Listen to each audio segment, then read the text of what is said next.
অপেক্ষাকে আমি আজও ছাড়তে পারিনি। হ্যাঁ, অপেক্ষার কথাই বলছি। ভালোবাসার রক্তিমি ধারালো ছোঁয়ায় এ হৃদয় থেকে এক এক করে ছেড়ে গেছে সব। লোভ, হিংসা, ক্রোধ, অহংকার, স্বার্থপরতা, সব কিছু। কিন্তু অপেক্ষা আমাকে আজও ছেড়ে যেতে পারেনি। আমি ভালোবাসার জন্য সব কিছু ছেড়েছি, শুধু অপেক্ষা ছাড়া। অপেক্ষাকে আমি আজও হৃদয়ের গহীনতম অংশে অবরুদ্ধ করে বেঁচে আছি। অনেকেই বলে অপেক্ষা হচ্ছে শুদ্ধতম ভালোবাসার প্রকাশ।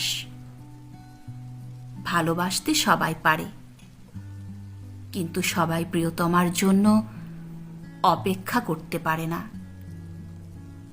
আসলেই কি তাই? জানি না তো, হবে হয়তো।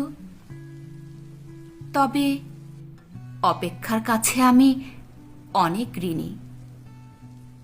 প্রিয়তমার জন্য অপেক্ষা আমাকে পাখির মতো সহজ হতে শিখিয়েছে, শিশুর মতো অনাবিল হতে শিখিয়েছে, আকাশের মতো বিশাল হতে শিখিয়েছে, ফুলের মতো স্নিগ্ধ সুন্দর হতে শিখিয়েছে।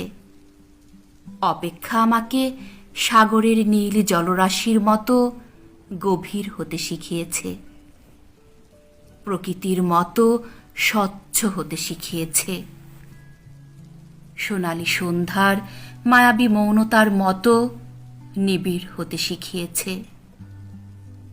শেষ পর্যন্ত অপেক্ষা আমাকে কবিতার মায়াবী অনিন্দ ভুবনের কাছে নিয়ে গেছে।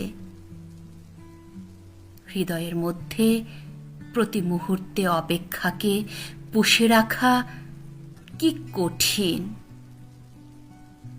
অথচ আমি সেই কাজটি করে যাচ্ছি প্রতি মুহূর্তে কি নিদারুণ আনন্দের সাথে।